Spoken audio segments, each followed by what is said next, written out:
On est en direct. On est en direct. Après, tu peux Je suis juste en train de chialer, tu sais. On part une toune? Ouais, vas-y. Un classique. Delay. Otra noche, otra. J'ai manque de son, ouais. Non. Coupe ça de même. Ouais. Ça sert à rien de monter le son parce que j'ai écouté d'autres vidéos et c'est très fort. Ça a l'air de rien. C'est un peu agressant. Fait que non, on ne montrera pas le son. Bonjour tout le monde, bienvenue à l'Apéro Techno, épisode 54. Je sais pas ce que j'ai, mais ces temps-ci, moi j'ai comme... Pourtant, je dors pas tant que ça. Ben, je dors pas tant que ça, je suis pas à plaindre, là, mais t'en feu. Il y a des semaines de même. Là. Je le sais pourquoi. Pourquoi? À cause de ClickUp. Ça doit être à cause de ClickUp.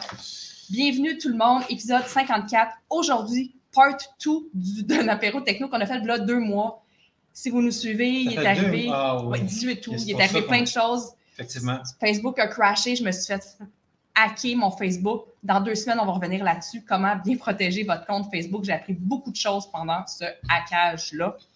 Après ça, quand ça s'est terminé, je me rappelle le mardi, j'ai retrouvé mon compte, j'étais super contente. Le mercredi matin est arrivé l'incident avec Mélodie.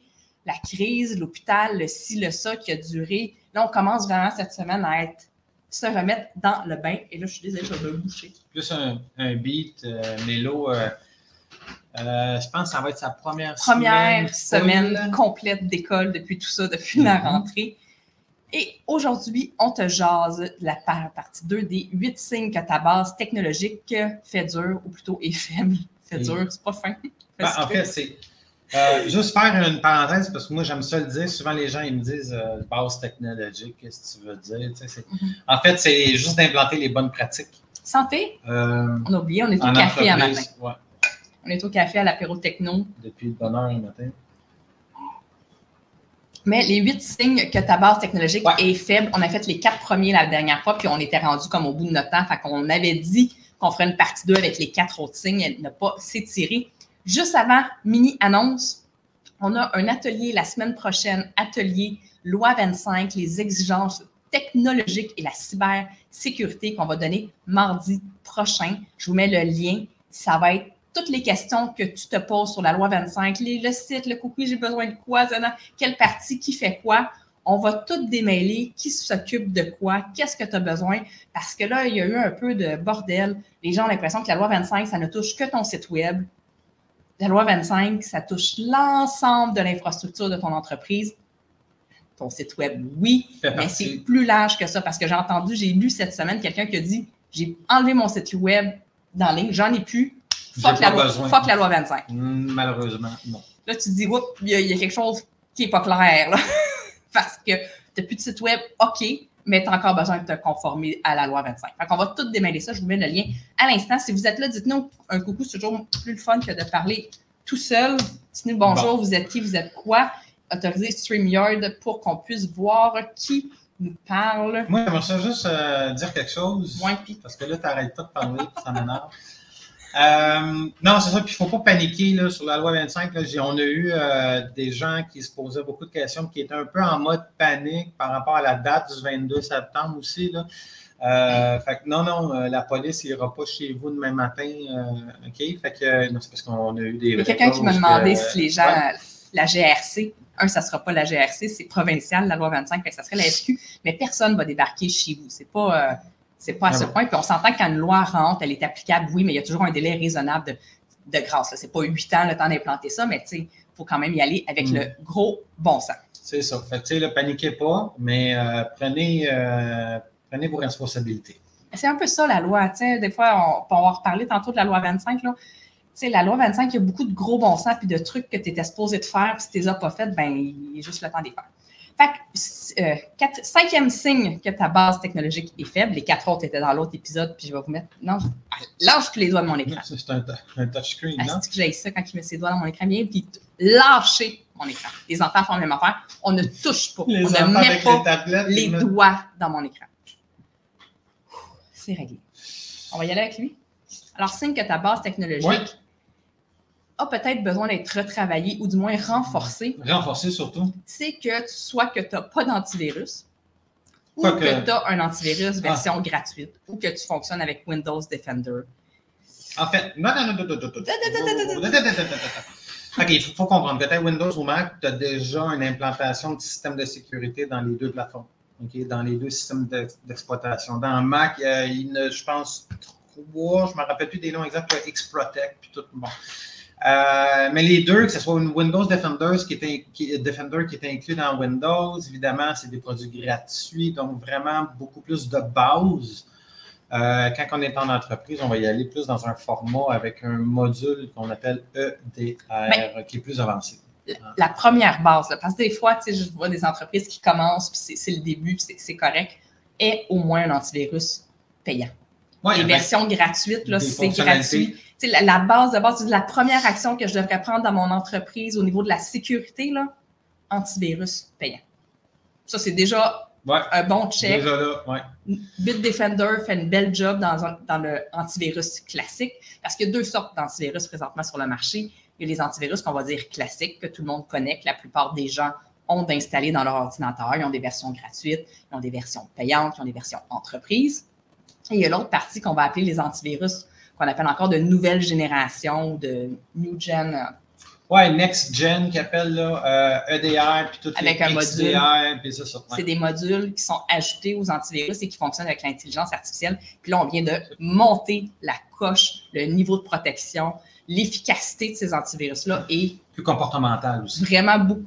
On n'est pas dans la même game. Là. Souvent, non. Je répète l'exemple, vous l'avez sûrement entendu, l'antivirus classique va surveiller ta porte d'entrée en avant, puis c'est tout. Antivirus de nouvelle génération va surveiller ta porte d'entrée, ta porte patio, tes fenêtres, les infiltrations d'air, globalement, toute ta maison, partout où est-ce que quelque chose peut rentrer. Fait que c'est vraiment, vraiment beaucoup plus global, beaucoup plus performant. Puis quand on est en entreprise, on n'a pas de temps à perdre avec des attaques. Fait qu'on veut le niveau de protection. C'est le mieux qui se fait présentement sur le marché. En fait, j'aimerais ajouter que c'est vraiment le fun parce que ces modules-là nous donnent beaucoup plus de détails quand il y a une détection. Mm-hmm. C'est vraiment cool, puis c'est ça. Mais j'avais quelqu'un à qui je parlais, je donnais un atelier dans le duo technique, les solutions MV, hier, puis il y a quelqu'un qui m'a dit « Ah, je suis intéressé, où est-ce que j'achète ça, un module EDR? » C'est pas disponible dans les grandes surfaces. Non, ça prend une plateforme de gestion, ça prend des entreprises comme nous qu'on appelle des MSP, Managed Service Provider. Merci pour mon anglais. Nous, c'est une plateforme de gestion, il faut gérer les alertes, il faut gérer la technologie. Fait que c'est pas quelque chose qu'un particulier peut acheter puis gérer ça lui-même parce que vous n'avez pas les compétences. Il faut faire affaire avec une firme externe pour vous aider au niveau de l'informatique de vos entreprises pour avoir ce type d'antivirus-là parce que non, ils ne vendent pas ça chez Bureau ou chez Wall ou chez Best. Dans ces grandes surfaces-là, dont on n'a pas nommé les noms. Mais non, effectivement. Mais si tu commences et tu veux quand même sentir un sentiment de protection adéquat, je te dirais au moins un antivirus payant. Qui va donner des fonctionnalités un petit peu plus avancées que l'antivirus gratuit. Dans les bons, il y a NCSoft, Bitdefender. Oui, dans les bons NCSoft, Bitdefender, Malwarebytes payant. C'est toutes des... i7 encore? i7, oui, payant. Norton? Non, Norton n'est pas dans les meilleurs. C'est dans mes morts. McAfee, Kaspersky. Ça, faut. Regarde, il y en a beaucoup qui sont beaucoup utilisés. Regarde, c'est une. Comment je peux dire ça? On ne sait pas c'est qui a dit bonjour. C'est un commentaire personnel. Là. Tu sais, je veux dire, oui, non, c'est pas. Avec l'expérience de travail. On n'a pas fait des recherches AVG, mon Dieu. AVG on à. On va pas. AVG, non. En tout cas, comme je te dis, c'est un commentaire personnel. Là. Moi, j'ai déjà travaillé avec cette compagnie-là et aujourd'hui, j'ai beaucoup de doutes sur sa transparence et son honnêteté. C'est souvent ça, les entreprises. Parce que ça a été racheté par Avast ou l'inverse. Avast a acheté AVG, puis sérieusement, j'ai travaillé avec, puis sérieux, j'ai eu que juste des problèmes. Donc, mais souvent, là, en informatique, les logiciels, tout ça, on parle d'antivirus, mais il y a d'autres sortes de logiciels. L'intégrité, puis comment l'entreprise a agi dans les dernières années par rapport à des incidents, ben, en tout cas, quand tu es en sécurité informatique comme nous, ça a du poids. On va donner un exemple que tout le monde connaît. Zoom, quand Zoom, c'est au début de la pandémie, quand il y a eu des failles qui ont été relevées, ben, ils n'ont pas été très, très transparents. T'sais, on dit « Ah, OK », puis après ça, il y a d'autres chercheurs qui disent « Ben, gars, il y a ça, ça, ça. Ah! » Puis là, ils ont fait « Ah, pendant que tu en parles, c'est vrai, on avait oublié. » On avait oublié de dire On avait oublié de dire ça. Ben oui, toi. Fait que, tu sais, encore là, ils ont... Souvent, quand tu regardes comment l'entreprise réagit dans une situation précise, ça en dit beaucoup sur sa gestion interne, sur, tu sais, s'ils te cachent ça, qu'est-ce qu'ils peuvent te cacher d'autre. Fait que des fois, c'est dans la prise de décision pour un logiciel, ça peut avoir un impact. Dans le cas de Zoom, ils ont été excessivement très, très peu transparents. Puis il y a plein de choses dans les mois après qui ont sorti, puis ils faisaient comme « Ah, oui, c'est vrai, oh, celui-là aussi, on l'avait oublié. » Ça a été vraiment du gros n'importe quoi. Il y a eu un gros trend parce que c'était la COVID, la télétravail, tout ça, ça a explosé. D'après moi, ils ne s'attendaient pas à ça, mais ça reste que si tu offres un produit puis tu dis que la sécurité est de bout à bout puis que ça ne l'est pas, ben c'est un peu drôle. Ouais, mais malheureusement, c'est un produit qui reste encore aujourd'hui très populaire. Malgré le fait. Pas parce que c'est populaire que c'est bon. Ça, c'est un fait. Ça, c'est un bon point. TikTok, c'est pas parce que c'est populaire. Pas juste puis pas juste avec Zoom, c'est ça. Après TikTok, il y a, c'est vrai, on n'a pas parlé. Temu, là, Temu, on voit beaucoup. Là, tout le monde achète du stock, là, fait en Chine. Ouais, regardez le nouveau Amazon. Là. Regardez ce qu'ils demandent dans les politiques de confidentialité puis comme permission. Et c'est pas une bonne idée. C'est comme l'alias à TikTok, là, je les vois avec CapCut, là. Mais bon, alors, c'est un autre sujet. Cinquième, l'antivirus. Ça te prend un antivirus payant et idéalement un antivirus EDR en entreprise. Ouais. Sixième signe. Juste faire une parenthèse. Oui, je sais, je suis fatigué. On va en avoir pour 45 minutes. Oui, tantôt tu disais MSP, des gens comme nous qui font des services gérés informatiques. Aujourd'hui, on va retrouver aussi des MSSP qui sont plus ciblés en sécurité seulement. Fait que les autres, souvent, ils vont offrir des solutions d'antivirus, puis ils vont accompagner des gens comme nous. Puis c'est super le fun parce qu'on s'en vient avec quelque chose là-dessus. Ah ouais? Oui, je te l'ai pas dit. Mais non, c'est ça, moi je le sais pas. Putain. Une chance qu'on est là ensemble 2 semaines parce que sinon, on se parle pas. non, mais c'est parce que c'est vraiment d'avance. OK. Ben, peut-être qu'un jour, il m'en parlera. En toute exclusivité. Ben, on se parle d'autres choses, non? Ah, on se parle. OK, go. Autre signe que ta base technologique a besoin d'un peu d'aide, c'est si tes logiciels, ton système d'exploitation ne sont pas à jour, si tes mises à jour, si tes mises à jour ne sont pas automatisées, que tu les fais encore en manuel parce que tu as un petit pop-up, là, tu fais comme OK maintenant. Ben, c'est ça. OK, c'est ça quoi. Non, vas-y. Ben, c'est pas l'idéal. Normalement, ça devrait se faire sans que tu y penses, sans que tu y dises. Tout devrait être automatisé parce que les mises à jour, c'est un des nerfs de la guerre en sécurité informatique parce que ces mises à jour-là, oui, ça va améliorer les fonctionnalités, mais ça va améliorer, la plupart du temps, ça va aller fermer des trous de sécurité qui ont été découverts avec le temps. Fait que les pirates rentrent par une porte, là, c'est comme OK, on l'a découvert. Fait qu'après ça, le logiciel se met à jour, ferme la porte. Faire ces mises à jour le plus rapidement possible, on ferme le plus de portes possible. Bon. Et c'est super important. Souvent, on va penser aux ordinateurs, mais malheureusement, heureusement, aujourd'hui, on a tous les appareils IoT qui se connectent sur Internet. Okay? Donc, que ce soit le Amazon patente ou le Google Home ou que la caméra, le thermomètre, la laveuse. La sonnette.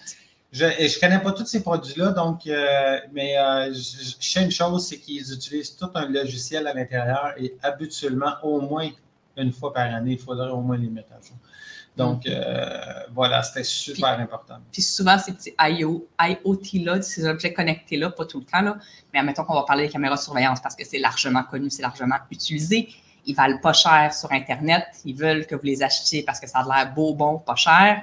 Mais il y a un petit logiciel à l'intérieur que vous ne savez pas, puis ils s'en servent à votre insu pour faire des attaques informatiques par DDoS, par déni de service. Ils ont, mettons, 1 million de caméras dans le monde, puis là, ils ont encore accès parce que personne n'a changé le mot. Ou ça a été infecté. Ça a été infecté ou personne n'a changé le mot de passe admin qui vient de base. Alors, ils se connectent dans toutes leurs caméras et se servent de ces caméras-là pour attaquer des sites, attaquer des entreprises. Et vous ne le savez pas.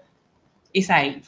C'est pour ça qu'on se posait au moins de changer le mot de passe pour ces appareils connectés-là. Effectivement, les fournisseurs aussi, quand il y a ces failles-là qui sont découvertes, vont mettre leurs trucs à jour. Alors, une fois par année, une fois de temps en temps, du moins, les laisser faire leur mise à jour ou faire les mises à jour de ces petits appareils-là, tout cute, mais... Au moins, l'ordinateur et le téléphone, ça serait important de faire les mises à jour. Juste faire une parenthèse de vite. J'ai vu qu'en Europe, et je ne suis pas expert de toutes les lois, Mais j'ai vu passer qu'ils veulent maintenant mettre un standard pour les fabricants. Pour les mises à jour? Oui, sur ces appareils électroniques-là, mettre un standard pour que, ça soit facile de mettre à jour et que les mots de passe ne soient pas des mots de passe génériques, faciles à trouver. Et voilà. Mais l'Europe est justement toujours pour augmenter. Un pas d'avance là-dessus. Ouais. D'ailleurs, en Europe, va s'en venir, je ne sais plus l'année ou la date, là, je pense l'année prochaine, le fil unique. Ah, ils se sont battus en maudit là-dessus. Tous les appareils auront la même prise pour se faire charger, ce qui va éviter que tu aies besoin d'acheter un chargeur pour ci, un chargeur pour ça. Puis le but en arrière de tout ça, c'est que oui, des compagnies font de l'argent en vendant des chargeurs, mais c'est que ça se retrouve au vidange. Il y a des métaux précieux, tu sais, c'est ça, toutes ces fils-là, tout ce plastique-là. Parce que là, tu n'as plus le cellulaire, mais ton fil ne te sert plus à rien, fait que tu le jettes. Fait que le but aussi de tout ça, c'est qu'on ait un modèle unique qui puisse faire à tout à qu'on arrête de le jeter ou de changer.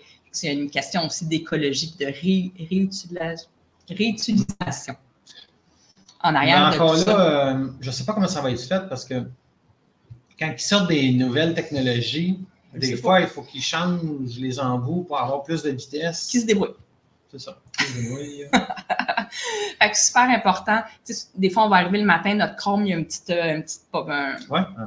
un message doit être mis à jour. C'est une bonne idée avant de commencer de le faire, de faire comme à la fin de la journée, dès qu'on les voit, les faire le plus rapidement possible. Parce que s'il y a des mises à jour, c'est qu'il y a des trucs souvent qui ont besoin d'être sécurisés. Et Chrome, c'est un logiciel qui est largement utilisé, alors il est largement aussi piraté.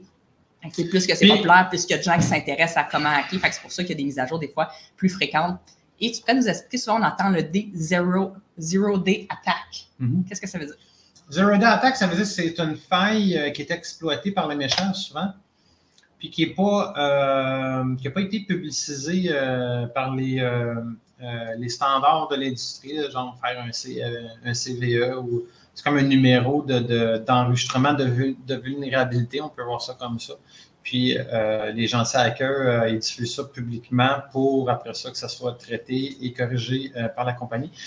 Encore là, mais ce que je voulais dire par ça, un 0D, c'est une faille qui est exploitée largement par les méchants, mais qui n'est pas dit encore. Fait que là, elle vient d'être découverte, mais elle est déjà utilisée. C'est parce que des fois, ils arrivent, qu'ils découvrent des choses, puis ils ne savent pas nécessairement si c'est utilisé, mais là, c'est que c'est déjà des attaques qui se font par là. On veut mettre ça à jour plus vite encore. C'est ça. C'est là que les compagnies en sécurité informatique, vraiment en sécurité de logiciels, les tests d'intrusion et tout ça, puis qui ont souvent des laboratoires de tests, ils vont aussi examiner aussi le marché, comment se comporte le marché. Puis souvent, c'est comme ça qu'ils vont pouvoir découvrir que, comment ça qu'il y a beaucoup d'activités à ce niveau-là. On va aller voir, on va faire des tests, puis ils découvrent des choses, ils découvrent des 0D, ils découvrent des choses qui sont déjà exploitées largement. Et puis, évidemment, c'est corrigé par la suite. Mais je suis toujours surpris qu'il y a toujours des mises à jour à faire. Je me dis, à un moment donné, ils vont tout éboucher. Non, il y a toujours quelque chose. Ça dépasse peut-être le cadre de l'apéro techno, mais il y a des groupes de recherche universitaires là-dessus, sur ces logiciels-là, sur ces failles-là, sur ces processus. C'est très, très, très technique, le code, les différentes écritures de code, là, peut-être que les différentes façons de coder, les différents modules qui sont. C'est tout un monde, la recherche universitaire là-dessus. Puis souvent, ça va sortir du domaine universitaire qui va dire on a trouvé telle chose. Ça, c'est encore des chercheurs en sécurité. Oui, tout un domaine, puis ils font un travail. Très fort. Oui. C'est fou. Quand je vois les Il y avait d'ailleurs un professeur qui était un peu plus médiatisé au Québec. C'est souvent lui qui invitait par la radio de cybersécurité. Puis lui, il disait, des fois, il dit, pour ses étudiants, il dit, on arrive dans une entreprise pour on dit on va tester ton système gratuitement, mes étudiants vont essayer de rentrer. Puis la plupart du temps, on parle de plus grosses entreprises qui ont des systèmes en place. Puis la plupart du temps, ils disent oui, on a tout. Puis il dit il n'y en a pas une qui tient plus que 5 minutes là, dans les tests d'intrusion. Puis c'est fou comment même les entreprises qui ont un certain niveau, qui ont une équipe à l'interne, qui ont mis en place, se pensent oui, vas-y, teste-le. Puis il dit 5, 10 minutes. Il dit il n'y en a pas une qui résiste plus longtemps que ça. Quand on s'attaque vraiment à rentrer dans son infrastructure. Ouais. C'est sûr que plus tu es gros, plus ton attaque de surface est grosse, plus que tu as des éléments exposés. Encore là, c'est sûr, je suis toujours curieux de. Tu sais, comme récemment, Air Canada s'est fait avoir. Tu te dis. C'est pas petit. Ils n'ont une équipe informatique, ils n'ont une des équipes de sécurité, mais il y a encore là. Mais clairement, peut-être plus un peu dans le milieu de la pandémie, à un moment donné, il y avait un problème avec le logiciel de bagages, tu sais.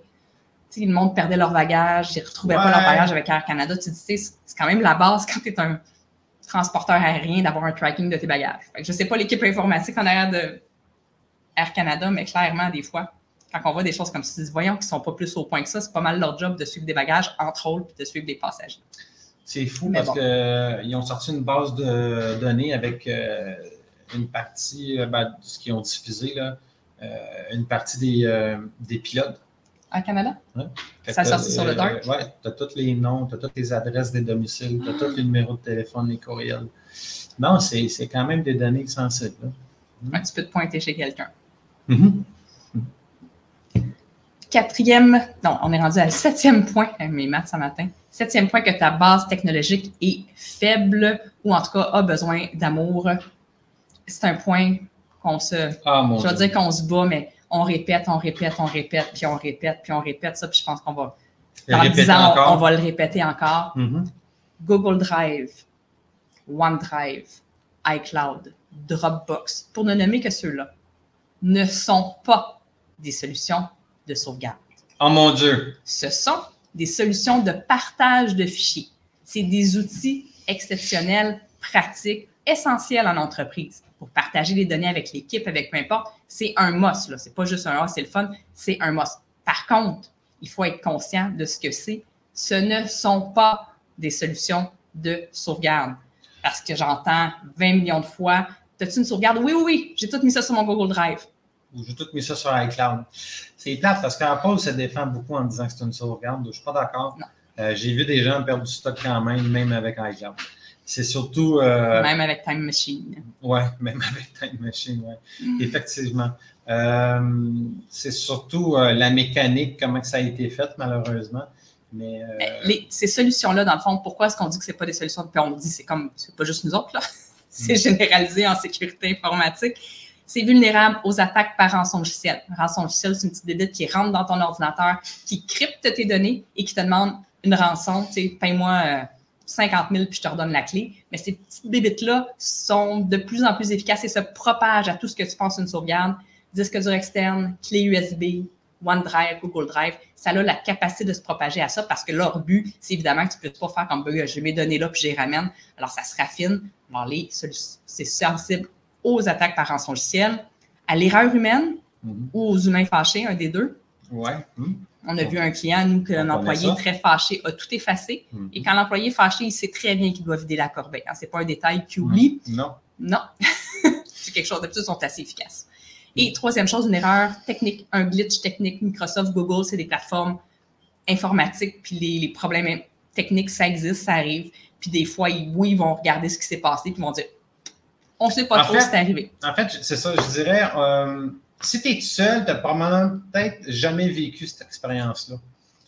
En tant que fournisseur de services, on a beaucoup de clients et puis on a vécu quelquefois des commentaires du genre problème technique, on ne sait pas ce qui s'est passé. On ne peut pas aller chercher tes données parce que sauvegarde. De toute façon, on le redit et on le redit, personne ne le lit, mais si tu lis les conditions d'utilisation de Microsoft ou de Google, c'est écrit noir sur blanc, qu'ils te fournissent la technologie, mais qu'ils ne te garantissent en rien tes données. Évidemment, parce qu'ils fournissent une technologie de partage de fichiers, mais ce n'est pas une solution de sauvegarde. Ils font tout pour avoir comme des versionnings, des versions antérieures de tes fichiers qui sont super pratiques, des poubelles de 30 jours et plus, des ci, des ça, oui, OK, mais sois conscient puis prends ta responsabilité d'avoir une copie complètement externe et déconnectée du web de tes données. Une sauvegarde, par définition, c'est déconnecté de ton travail actuel. C'est une copie statique de ce que tu fais ailleurs. Fait que si tu travailles sur ton drive des documents, par définition, c'est pas une sauvegarde. Tu travailles des documents sur ton ordi, par définition, ton ordi n'est pas une sauvegarde. Parce qu'il faut que tu te dises dans ta tête, tout ça pourrait disparaître. Comment je fais pour revenir en fonction? Oui. C'est super important, puis je l'entends. Puis au début de l'été, il y avait un post sur un groupe Facebook les femmes de tête, puis quelqu'un disait « Ah, je viens de réaliser que toute ma vie est dans mon ordinateur, toute ma business est dans mon portable. » Tu sais, puis tout d'un coup, je me sens moins bien ce matin. Comment est-ce que je pourrais sécuriser ça? Puis il y avait des tonnes et des tonnes de commentaires, puis c'était « Ouvre-toi un Google Drive, achète-toi un disque dur externe. » Et c'est ça qui revenait partout. Puis moi, je capotais ma vie de voir ça parce que tu dis, toutes les solutions, c'est pas des sauvegardes. Puis la personne est comme, ah oui, je vais faire ça, ou va te chercher un OneDrive, ou va chercher. Puis, mais c'était juste de ça. Puis tu dis, ben non, gang, on va remettre les choses au clair. Ce ne sont pas des solutions de sauvegarde. C'est des copies. Tu peux y aller d'une façon cheap, là, de dire, OK, je vais m'ouvrir un Google Drive, je vais m'ouvrir un OneDrive, puis je vais m'ouvrir un Dropbox, puis je vais toutes les copies à travers. C'est les doublons. Mettons, tu te compliques la vie pas mal. Encore là, faire du drag and drop sur un disque dur externe, les versionning, les versions. Ouais. Puis ton disque dur externe, c'est pas crypté. Quelqu'un part avec, tes informations sont pas cryptées. Chiffré qu'on dit. Crypted en anglais. C'est ça. Ouais, en c'est ça. français, c'est chiffré. Ah, moi, je parle anglais. Arc. Arc. Mais, c'est super important. Ça perdure dans le temps, cette croyance-là, que c'est des sauvegardes. Oh, Lilou. Non, on se concentre. Elle mange encore sa pâte. J'écoutais l'apéro techno de la dernière fois, puis elle faisait la même affaire. Elle bouffe sa pâte, mais elle n'a rien, sa pâte. Ça fait 2 mois qu'elle mange sa pâte. Ouais, on l'a regardé, on l'a amené, on l'a checké. On va couper ses pattes. Prochaine étape. C'est parce qu'elle fait une flaque à terre, là, en tout cas. C'est assez. Oui. C'est parce que vous ne l'entendez pas, mais non, c'est ça. Elle travaille fort. OK, donc. Oh, il achète des os, c'est pas qu'elle n'a pas d'os, elle n'est pas obligée de se grignoter une patte, là. Hey, j'avais pas pensé à celle-là. Ah, mon Dieu. Oh, Lilou. C'est ça. Elle n'est pas vite. On le dit à chaque fois. Un chien aveugle, elle n'est pas vite. Ah. Mais bon. Mais on l'aime. Ben là, je sais plus, hein. Ben oui, on l'aime. Ben oui, mais quoi que les enfants ont failli s'en débarrasser la semaine passée. Comment donc? Mais samedi passé, faire une petite mini parenthèse, on a trouvé un bébé chat abandonné. Et là, c'est cute, un bébé chat. C'est tout cute, c'est tout menu, il était tout noir, il était vraiment cute. Fait que là, à ce moment-là, pour garder le bébé chat, le chien prenait le bord. Oh que oui. Oh, Lilou, on l'aime plus tant que ça, finalement. On pourrait l'abandonner dans le jungle. C'est faire comprendre aux enfants qu'on ne peut pas juste se débarrasser d'un animal parce qu'il y en a un plus cute qui arrive, tu sais. Ah, ben je sais pas. Mais Mélodie était vraiment très, très prête. Elle a dit, je l'aime plus. Écoute, elle n'a pas été très, très fine avec le chien, mais sur le coup de l'émotion, ouais, on n'avait plus de chien parce qu'on voulait garder le petit bébé chat tout cute qui s'appelle Dobby. Notre gardienne l'a adopté. Il est tout cute. Oh. Alors, dernier point, à savoir si ta base technologique de ton entreprise est faible ou pas, ça a besoin d'amour ou pas. Si tu ne connais pas la loi 25, ça va pas bien. Ça va pas bien. Mais je connais des gens qui ne la connaissent pas. Je sais, mais... C'est correct. C'est de la sensibilisation qu'il faut faire. Puis, mais là, il y a eu un peu plus le buzz de cette année, là, mais on dirait que les gens ont vraiment l'impression, on le disait au début, que ce n'est que le site web. Mm-hmm. J'ai beaucoup de demandes, j'ai mon site web, il faut que je le conforme, qu'est-ce que je fais? Puis je suis comme, ça doit tout venir des agences de marketing. On ne fait pas ça. Les gens nous approchent sécuriser un site web dans le sens gestionnaire de cookies, politique de confidentialité, tout ça. Je suis capable de le faire avec Cloudflare à ce temps. Mais c'est pas notre. On ne fera pas juste ça. Quand tu es avec nous autres et tu as besoin d'aide là-dessus, de l'hébergement web, on en fait pour certains clients. Fait que c'est très. On ne fait pas ça à large. C'est pas un service qu'on va vous annoncer demain. On part en gestionnaire de cookies. C'est pas notre cœur, c'est pas là qu'on se situe. Mais là, il y a comme eu un buzz, tout le monde a l'impression que la loi 25, c'est de donner que ton site web. Et super important, les gens, souvent, ce que j'entends, là, beaucoup, c'est. Là, tu me déconcentres. Alors, je me suis. Les gens disent sur mon site web, je ne demande pas d'informations personnelles. Je n'ai pas de formulaire, je n'ai pas de forme, je ne prends pas de données. Fait que j'ai-tu vraiment besoin de me conformer à la loi 25? Quand, dans le fond, la loi 25, ça n'a rien à voir avec qu'est-ce que tu prends sur ton site web. Non. Par défaut, un site web va collecter des adresses IP, va faire des coups. Il y a une mécanique de site web qui vient avec le site web, là, qui n'a rien à voir avec est-ce que tu as un formulaire, est-ce que tu rentres, parce que les gens disent, oui, mais je ne demande rien sur mon site web, fait que j'ai-tu besoin? Mais ce n'est pas là, la loi 25, c'est au niveau de la gestion, le Google Analytics prend des données, toute cette technicalité-là. Fait que du moment que tu as un site web, tu as une technicalité qui vient avec, que tu dois gérer par, entre autres, un gestionnaire de cookies. Tu dois mettre, avec la loi qui est rentrée cette année, une politique de confidentialité des données dans des termes simples et accessibles, parce qu'on a tout déjà, on a toutes des politiques, mais souvent c'est complexe, c'est des termes plus techniques. La loi veut qu'on rende ça clair, simple et facile. Il y a plein de façons de faire ça, on ne rentrera pas dans les détails. Mais la loi 25, ça ne touche pas que le site web, c'est comment tu es organisé globalement dans ton entreprise. Quand quelqu'un rentre avec toi, qu'est-ce que tu prends comme information?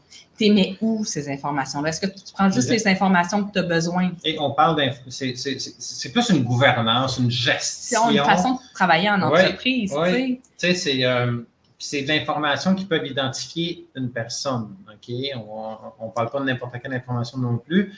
Mais tu sais, aussitôt que tu as une business, tu fais affaire avec des gens. Tu sais, business, 325.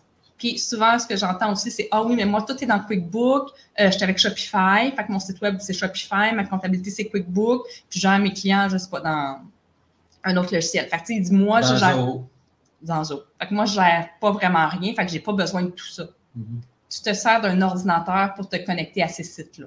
Ton ordinateur se doit d'être sécurisé. Tu dois avoir un gestionnaire de mots de passe pour te connecter à cette plateforme-là. Ouais, la gestion, comment tu gères. Tu as un antivirus pour empêcher que quelqu'un soit dans ton ordi à se connecter à tes courriels. Fait que du moment que tu utilises un. Parce qu'il y a vraiment comme ah oui, mais moi, je n'utilise pas de logiciel à moi, puis je garde rien. Il donne la responsabilité aux autres quand dans le fond. Non, c'est toi qui as fait service. C'est ton ordinateur, c'est ton infrastructure. Tu travailles avec quoi dans ta business? Un ordinateur, un cell, bien, ton ordinateur, ton cell doit, la loi dit, minimiser le risque de perdre tes données. Ça prend des antivirus, ça prend comment tu gères tes mots de passe. Si tu rentres dans ton QuickBook avec 1, 2, 3, 4, 5, 6, tu as été négligent. Tu n'as pas une bonne hygiène de mots de passe qui vient avec la cybersécurité. Fait que c'est beaucoup plus large que juste « Ah, je vais mettre un gestionnaire de cookies sur mon site web, puis c'est fini. » Ou « Je vais enlever mon site web, puis j'ai plus d'obligation. » Oui, mais je l'ai vraiment vu. Ah oui. J'ai pleuré pendant 2 heures. Non, pas à ce point-là. Mais... Non, mais c'est écrit, j'ai vu ça passer à un moment donné. Même si vous n'avez pas de site web. Ben oui, mais c'est une partie, le site web. Puis, tu sais, les gens vont dire pourquoi est-ce qu'il faut que je mette ça, ma politique de confidentialité sur mon site web, quand dans le fond, je ne prends pas d'informations personnelles sur mon site web. C'est juste, c'est ta vitrine. C'est la vitrine la plus facile qu'on a. Tu pourrais le mettre dans ton signature courriel si ça ferait ton bonheur. Tu peux le mettre tu n'es pas obligé de le mettre sur ton site web si tu n'en as pas ou peu importe. Mais c'est juste que le plus facile puis le plus rapide, quand les gens cherchent l'information, ils vont sur ta page web, qui est comme notre vitrine maintenant, à place d'avoir pignon sur rue. Tout le monde a pignon sur le web. Si tu as un magasin physique, ben oui, tu peux l'avoir d'affiché quelque part ou disponible pour ta clientèle, peu importe, mais le but, c'est que ça soit publiquement, facilement accessible, rédigé dans des termes clairs. Mais c'est ça. Quand quelqu'un rentre, jusqu'à quand que tu gardes ces données, tes gardes à vie parce que c'est des services qui ont besoin. Après 2 ans, tu peux les effacer. As-tu des plans? C'est juste de faire un peu un topo de qu'est-ce que tu as, pourquoi tu le gardes et aussi de l'organiser. Personne ne parle de ça, là, mais le classement numérique avec la loi 25, là, si tu as des trucs partout de ta business, là, ton client il est dans QuickBook, il est dans Zoho, il est dans un OneDrive aussi perso, puis dans ton Google Drive d'entreprise, tu as des informations sur lui un peu partout. Parce que quelqu'un qui va demander le droit à l'oubli, là, ça va être compliqué. Ben là, c'est ça. Là, OK. Je pense pas qu'il va y avoir 18 personnes demain matin qui vont demander, mais c'est de... Mais c'est de monter ton infrastructure. Puis la journée que quelqu'un dit « Écoute, on ne fait plus affaire ensemble, puis moi, j'aimerais ça que tu effaces mes informations personnelles. » Ben, tu as une politique à l'interne qui dit où sont ces informations-là personnelles, puis qu'est-ce que tu as à faire. OK, je m'en vais dans telle plage, j'efface ça, j'efface ça, j'efface ça. Puis là, tu peux lui envoyer une copie de ce que tu avais pour que ça soit extractable aussi. Fait que, quand tu montes ta business, là, si tu as 8 systèmes de gestion pour gérer ta clientèle, ben ça va être long. Ça ne sera pas efficient et efficace comme système. Fait que quand on bâtit nos processus, c'est juste d'avoir ça en tête. C'est une question de gros bon sens et d'efficacité. C'est pas plus le fun pour l'entreprise d'avoir 8 systèmes de gestion pour gérer ta clientèle. C'est pas plus logique. Oui, il y a la loi 25 qui vient dire que c'est une mauvaise idée parce que c'est compliqué après ça, extraire l'information puis tu as de l'information partout. Mais au-delà de la loi 25, il y a un gros bon sens de fonctionnement aussi que les gens oublient un peu puis ils paniquent. Ah mon Dieu, on ne savait pas, on ne pourra pas se conformer. Bien, les bonnes procédures en entreprise, c'est pas mal ça que la loi 25 demande. Là, je viendrai ajouter un point, là, c'est pas, je ne l'ai pas imprimé, là, mais on a souvent des copies des assureurs que nos clients reçoivent. Puis, pour se faire assurer, ils demandent les bonnes pratiques de sécurité. De plus en plus. Oui, c'est ça. On le voit de plus en plus. Donc, c'est juste, c'est ça, c'est une question de gros bon sens, on le dit souvent. Puis nous, on rentre exactement là-dedans avec la fondation technologique. Bravo. Merci. Mais souvent, je dis aux clients, puis des fois, j'ai l'impression de me répéter, là, mais c'est un peu aussi ça mon travail, mais on ne faisait pas les choses différemment avant puis après la loi 25. Là. Non. La loi 25 nous a confirmé qu'on faisait les choses de la bonne façon. Oui, c'est quand même drôle. Hein? Effectivement, mais cette base technologique-là, on n'a pas fait comme « Oh mon Dieu, voilà, oui, on travaille différemment. Maintenant, on est en train, sur notre clientèle, de dire soit que tu prends tout ce qu'on offre ou juste un petit bout, on ne le fait plus parce qu'on va tirer plus dans le pied que d'autres choses avec la loi 25. » Fait qu'on perd des clients de guillemets. Des gens qu'on faisait juste un mini bout, que l'on dit on fait plus ce mini bout-là, ça on veut le faire, mais on va le prendre dans l'ensemble, justement parce que ça t'aide pas, puis ça m'aide pas de prendre juste une petite partie, tu sais. Puis souvent, ces clients-là, si on n'avait pas vu l'intérêt avant, même avec la loi 25, ils ne voient pas plus l'intérêt. Fait que c'est des clients qu'on laisse partir présentement. Des fois, c'est pas si facile que ça parce que c'est des clients qu'on aime. Ben, qu'on a servi, ça une couple d'années. Qu'on a servi, puis qu'on travaille, puis là, tu arrives avec l'offre de service. Puis c'est sûr qu'il y a des coûts associés à tout ça, dans le sens que si tu m'appelles juste quand tout brise, il y a un coût quand ça brise. Si moi, je te propose d'être là proactivement, de surveiller tes systèmes, bien, c'est sûr qu'il y a un coût récurrent chaque mois de prévention, de gestion, mais au bout de la ligne, quand les études, il y a des études qui sont faites là-dessus, là, entre tu payes quand ça brise ou tu vas en prévention, ça te coûte toujours moins cher en prévention, un peu comme ton char. Tu sais, tu n'entretiens pas, tu peux jusqu'à qu'il pète, tu fais réparation, mais les réparations te coûtent plus cher que si tu avais fait ton entretien régulier. Hein, je ne suis pas mécano, là, mais... Non, mais c'est plus facile aussi. Juste mettre une note. Ouais. Il y a quelqu'un qui a écrit ça. C'est une bonne chose, par exemple, que les assureurs, bon, il y a sûrement une suite à ça, là, mais oui, que les assureurs demandent, oui, effectivement. Mais mettons, là, c'est vous qui gérez mes trucs, ça, OK? Sûrement, je sais pas. Ça dépend de ton site web. Hein. Je ne sais plus si c'est un site web en ligne, si c'est SAB. Je ne sais pas c'est qui, je ne sais pas si c'est encore SAB, mais effectivement, ça serait à regarder. Mais tout ça pour dire que les assureurs, par exemple, moi, je le dis naïvement, j'ai toujours l'impression que tout le monde est de bonne foi, puis ça a l'air que les assureurs ne le sont pas. Ah, là, tu es dans une autre histoire. Oui, mais il y a des gens qui sont dans le monde de l'assurance qui me disent non, les assureurs, dès qu'ils peuvent ne pas payer, ils vont le faire, puis ils vont le faire à fond la caisse. Fait que les risques de se servir aussi de la loi 25 pour s'en sauver. Exemple, tu n'avais pas tes sauvegardes comme il faut, ben, tu sais, on ne sait pas, là, mais ça peut, c'est moi, Sam, encore, oui, il manque que les assureurs le demandent. Oui, mais c'est tricky, théoriquement. Ils ne le font pas parce qu'avant, il n'y avait peut-être pas la légitimité de le faire. Ils le faisaient quand tu demandais la cyberassurance. Ouais. Là, il fallait que tu remplisses ce formulaire-là. Là, tu n'as plus besoin de demander la cyberassurance. Ils te le font quand même dans certains cas, puis ça va s'élargir. Là, même si tu n'as pas la cyberassurance, ils vont le demander d'emblée au début dans les systèmes, dans des professions qui sont plus sensibles. Avocats, comptables, tous les services professionnels, psychologues, tu sais, où est-ce que l'information est plus sensible, ils considèrent que le risque est assez important pour l'assurance de base de savoir si tu as mis en place cette base-là technologique. Puis ça va s'étendre éventuellement à tout le monde parce que, mais tu as vu cette semaine, en tout cas, moi j'ai partagé ça sur le groupe, je ne sais pas si tu as vu, mais tu sais, des fois quand on parle de politique, puis là, on va faire un aparté puis on va arrêter ça là parce que ça déraille un peu, mais il y a eu des attaques Russie, Ukraine. Ouais. Il y a eu des attaques informatiques faites par les Russes et il y a des entreprises qui ont été touchées par ces attaques-là un peu partout dans le monde. Ah, OK, je sais. Et les assurances. Les gens avaient la cyberassurance, alors on déclarait à l'assurance, écoute, j'ai eu une attaque, j'ai eu tant de pertes, tout ça. Et l'assurance a refusé de payer pour clause d'exclusion de état de guerre, de conflit de guerre, acte de guerre, l'exclusion de acte de guerre parce que les assurances c'est comme un acte de God. C'est comme ils ne trouvent pas les choses reliées à la guerre. Fait que les assurances s'en sont sauvées certains assureurs s'en sont sauvés en invoquant l'acte de guerre parce que ça vient de la Russie puis c'était des attaques qui étaient ciblées pour l'Ukraine. Fait que tu sais, des fois, là, ça nous dépasse, on pense qu'on est bien assuré, mais bon, c'est ça. Le monde de l'assurance me fascine de ce côté-là. Mais évidemment, plus qu'ils peuvent aller chercher. Fait que quand tout est monté, il t'arrive de quoi, tu peux dire, ben oui, j'avais fait ci, j'avais pris mes responsabilités. Tu es padé de tous les côtés, autant pour tes assurances que pour la loi 25, que pour tes clients, que pour tes fournisseurs. Sérieusement, c'est une façon de fonctionner. C'est un professionnalisme. Tu sais, on va le voir, peut-être ça va faire du ménage, mais tu sais, une adjointe qui n'a pas de structure, qui n'a pas de base technologique, tu prends les mots de passe de tes clients dans un fichier Excel. Ou tu partages ça sur Messenger. Écoute, à un moment donné, j'avais eu quelqu'un, une comptable, puis elle a des gros clients, puis ils ont beaucoup de clients, c'est bien normal. Oui, tous les mots de passe étaient dans chaque fichier de clients. Tu sais, mettons, Monsieur Tremblay. Et là-dedans, il y avait un fichier Excel qui ne s'appelait pas mot de passe. Ils ont changé le nom. Elle dit, on n'a pas mis mot de passe quand même.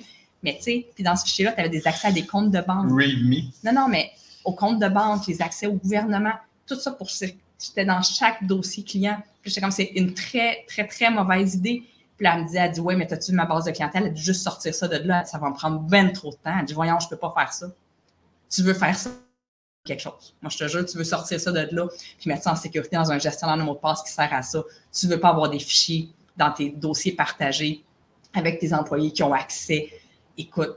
Tu te trompes de partage de dossier, quelqu'un accède au... Ah non. Hey, écoute, c'est des comptes d'accès, des comptes de banque. Tu sais, quand on parle d'informations sensibles, les comptables, entre autres, ont beaucoup d'informations sensibles. Je ne te dirais pas tout ce que j'ai vu avec et des tout comptables. Ce que je vois des comptables présentement, là, en tout cas, ceux qui nous contactent, puis que les comptables, ils n'investissent pas tant dans leur base technologique, là, personnellement, là, pour avoir quand même une couple de bureaux de comptables. Ils sont comme, finalement, on va s'arranger à l'interne.